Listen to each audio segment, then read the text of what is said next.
You know what they say, greed is good! Hello everyone, this is Roxas1359. Welcome to my newest Let's Play of Wario Land, Super Mario Land 3, our next game of the Summer of Bits. Wario Land was created and developed by Nintendo, published in 1993 for the original Game Boy, as a sequel to the popular game Super Mario Land 2, 6 Golden Coins. Only, we're not playing as the ever so wimpy Mario. No, we're playing as the tough and greedy Wario for this game.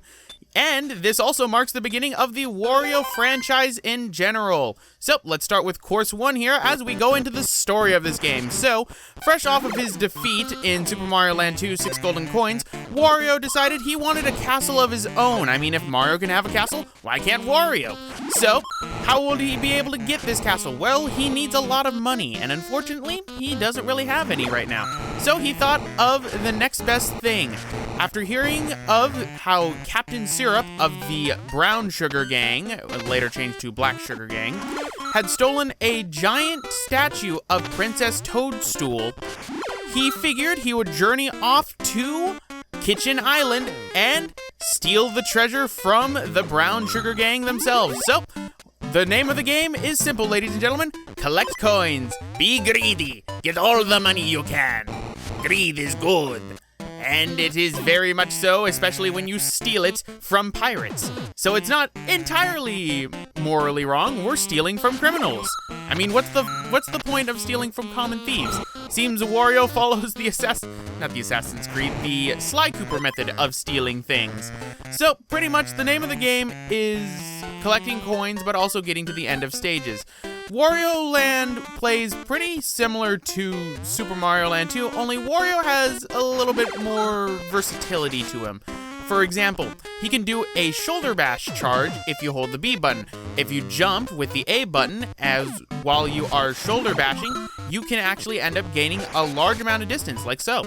Another thing you can end up doing is you can collect power-ups, like the one we have right now, which is known as Bull Wario. Bull Wario allows you to ground pound and stun enemies all on the screen as long as they are within the vicinity. It will knock them over.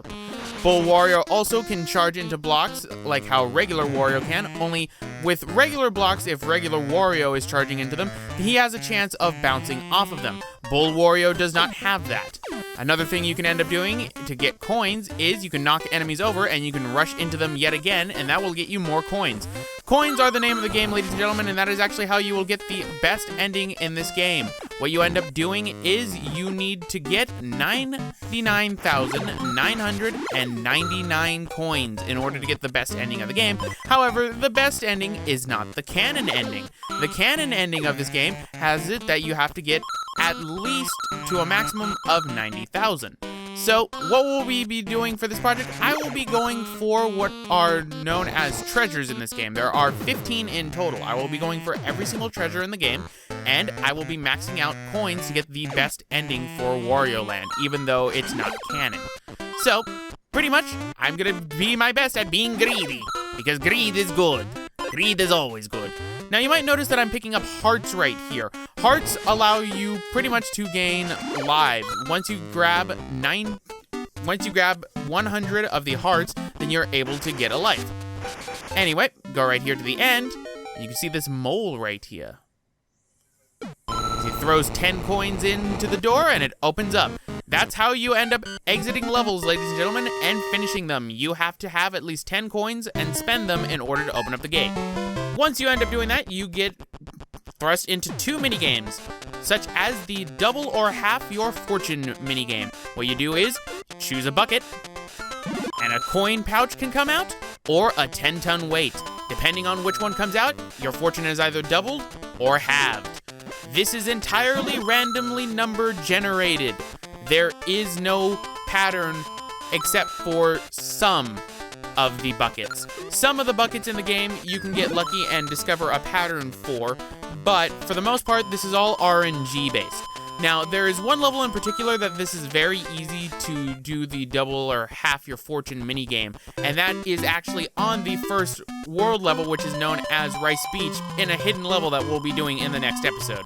Pretty much after each stage, your coin count gets totaled up right here, and as you can see, we have A through O. Those are where your treasures will go. So once you get a treasure, it will go into the corresponding slot of A through O, and we'll have to go through 6 worlds in order to get them all. So beat a level and a new one will appear. So let's now go to Rice Beach, level 2, or course 2 in this game.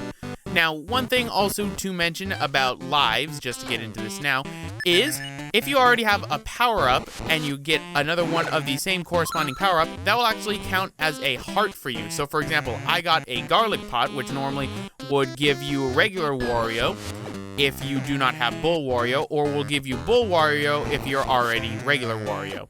If that makes any sense. I feel like I'm kind of confusing on that one. Pretty much there are 4 power-ups total in this game, and if you end up already having the power-up and grab the same power-up again, you will get 10 hearts. And that's pretty basic standard. So let's kill these slimes right here by rushing into them. Most enemies can be killed by rushing into them. If not, Wario can grab enemies, which I believe... No, I don't do it for that one. Pretty much, when you grab an enemy, you just end up picking them up, and then you can throw them with the B button. If you throw them into another enemy, they will instantly die for both enemies, but you will not get any coins. So you need to make sure you know what you're doing right if you want to get coins. Now, these little spiky enemies can only be killed at the bottom. Some enemies can only be killed in certain angles or by certain ways. In Bull Wario's case, if he ground pounds onto an enemy, then he generally kills them. Now, this thing right here, it looks like the ending, but that's not the ending. That is actually a midway checkpoint. If you end up getting that checkpoint, what'll end up happening is you will end up, if you die, you come back to that area in particular. Now we got a spiky urchin, so let's have him run into there. You can kill those urchins by running into the bottom of them, and that right there is a new power-up, which I don't think I'm going to be getting because out of all the power-ups in this game, Bull Wario is my favorite. Don't worry, we're going to be seeing every single power-up and every single version of Wario within this game, so there are no problems there. So, let us rush into there. Sometimes you can get coins from these. Oh, fine. Alright, and grab them. Now, already you can tell that the designs for Wario are different based on how the blocks go and how, you know, everything is, but there we go. I just switched between 2 power-ups, and one of them I did not mean to. The first one was Jet Wario. Jet Wario pretty much is very versatile and is often seen as being the best power-up in this game. Honestly, I think that goes to Bull Wario, but Jet Wario does have his perks. His most important perk being that, you know, you can end up jetting around and fly through the air, ignoring hazards, if you so need to. This one that we're playing as right now was Dragon Wario. Dragon Wario, I think, is probably the worst Wario in this game. He's very good when dealing with flying enemies, I will admit, which we will be seeing them later. However, he's very vulnerable if he has to do certain platforming that requires a charge, because unfortunately, Dragon Wario cannot charge at all. He somehow loses that ability. Another thing that slightly changes whenever you grab the power-ups is actually Wario's running speed. He runs a little bit faster when he's Jet Wario. He runs normal speed when he's normal and Bull Wario, and he runs a little bit slower when he is not Jet Wario, when he's Dragon Wario. So it's a little bit odd, but oh well. So let's get to the end of the stage, shall we? And here we have some Bobos, the main crew members of the SST Cup, but here is our exit as we leave, and I cut out the minigame. I'm going to be cutting out the half or double your fortune minigame a lot of the time because it just takes up time. Anyway, these enemies right here, the ones that look like Goombas, are actually known as just simply Gooms. They are also members of the Black Sugar Gang. I'm probably going to end up calling them Black Sugar Gang because that is what their name ended up becoming come Wario Land 2 and is the original Japanese name of them. Brown Sugar Gang was the one that was changed for the English localization for some odd reason. Anyway, we got some hermit crabs around here. Very annoying to deal with. You can only deal with them when they're going backwards if you don't have a power-up. Anyway, one thing I haven't shown off is, you know, small Wario. Just like how Mario can grow small when he gets hit and he has no power-ups, Wario can do the same, and it's taken straight from Super Mario Land 2, which is pretty much par for the course for most of this game. Anyway, when it comes to small Wario, he can't shoulder bash into anything, and he's a lot more vulnerable. You can only throw enemies into other enemies in order to kill them. At the same time, it also limits his ability in getting treasure, but I'll get more into how it is to obtain treasures inside the next part when we get our first treasure. So, let's instead just go to the end. I ignored that door right there because it was pretty pointless for me to go through that door. That just leads you to the midway checkpoint. Just frying myself up some hermit crabs.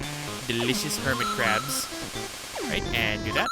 The annoying part about Dragon Wario, I will say, is also the cooldown period that he has. He has a little bit of a cooldown period that can screw you over if you're not careful. So, here we have sand. It's coarse and it gets everywhere, and it also limits your ability when jumping, which is annoying. You have to constantly mash the A button to get around, and it's easy to get stuck, which is why I hate sand in Wario Land.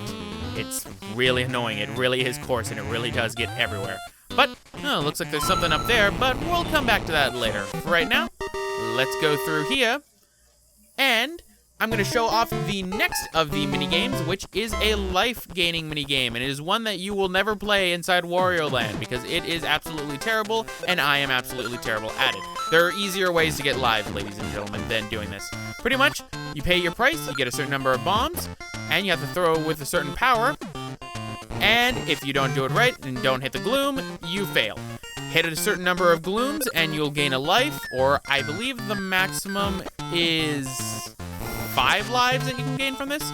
If you're good at the game, that's good for you, but honestly, your best bet, since coins are what really matters in this game, your best bet is to get the double or half your fortune game in order.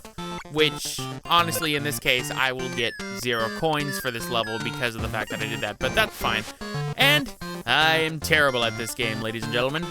But we're rapidly approaching the end of this episode, so anyway, ladies and gentlemen, I'm gonna end it off right here. This has been Roxas1359.